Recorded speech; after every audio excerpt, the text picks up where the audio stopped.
So on this penultimate day, 29 of the 30 days of calm, I'm going to sit and I'm going to meditate for the second to last time. And then I'm going to chat, and we're going to talk, and we're going to explore, and we're going to work this out together. So again, I've said this in the past, and I've said this in the past before, but I'm not looking to sell you anything. And the part of me that might be is very much a part of me that is immature emotionally, spiritually and intellectually. The truth is, I just want to openly express something I feel, something I know, and something that comes from my perspective. And that's all this is.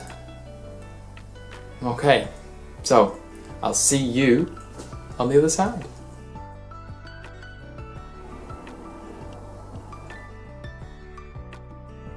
Just notice where the mind is, what it's doing.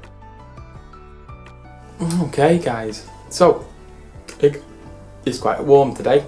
It's particularly warm in this room, so I had to take my jumper off halfway through that meditation, but that's okay. It didn't really disrupt anything. In fact, I'm a lot more gentle with myself when it comes to briefly opening my eyes, having a bit of a scratch or a bit of a shuffle, or just looking, being distracted. It's not about cracking the whip meditation. This practice, self-awareness, the growth of self-awareness, the creation of the space inside, the non-resistance to life.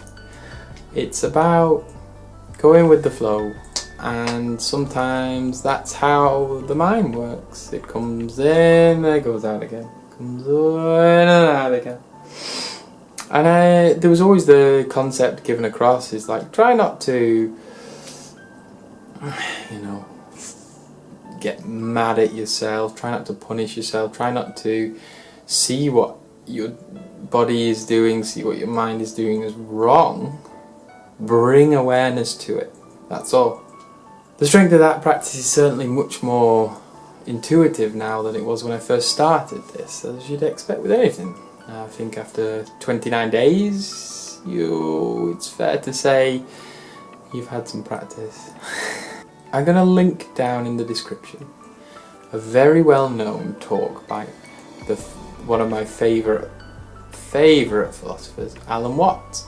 Fantastic speaker, and his videos are all over YouTube as he grows in popularity from the lectures he did in the 60s and I think maybe the 70s. What an insight into life this man had. So this talk is going to be about the two types of folk, and we're probably a bit of both really, but it's like the yin and the yang, as we all know, the extremes of both ends. We're probably somewhere in the middle, maybe we all slightly lean one way or the other. You've got blobs and you've got prickles. He'll sell this so much better than me, but basically your prickles say that this is how it is, this is not how it is, and that's that. They like to measure things. Things need to be measured so that they can be quantified, and then they can either be a successful or a failure, and it's black and white like that, and that's all there is. Where's your blobs, man? Just take it easy, you know. Whoa, have you seen that? Whoa, imagine if we painted that. Listen to this sound, man. So your blobs and your prickles, they don't always get on. It's like one is an accountant, the other is the salesman. They're both the same coin, just different sides. And that's life. Sometimes spikes work, sometimes beautiful flowers work. As you'll see on a rose, both work. When you find yourself distracted, or you find your mind or your body in a place that is easy to see as the wrong place, don't think of it as the wrong place. It's just over there for now and it'll come back in. So the reason I'm going to put that video in the description is because I think that really emphasizes and helps us see how life is full of both. The prickle is the one that's like, this is what meditation is, we have to sit really, really still and I have to focus really hard because then I will be meditating. And the blobby one's like, well, he needs a bit of the prickly one because the blobby one will probably be like, hey man, you just everything, man, yeah, whoa, what's that, tension, what? See, the blobby guy is probably going to find it harder to focus just because it might scratch, might not always keep a straight back, might not keep the attention on the breath constantly.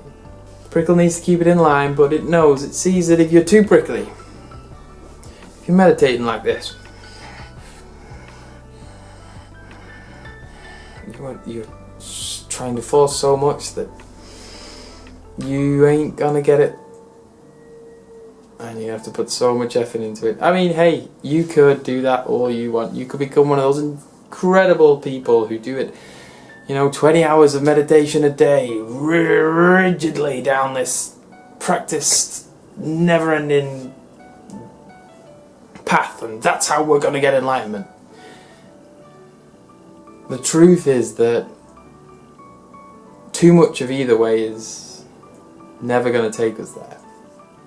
You need your blob, you need your prickle. So, during this practice, if I find myself wavering a little bit, distracted a little bit, I don't punish that. Just bring it back.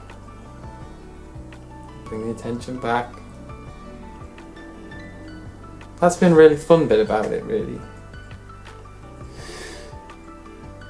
So yeah, great message by Alan Watts of the prickles and the blobs. Find yourself a nice happy medium between the two. Okay, thanks again for watching.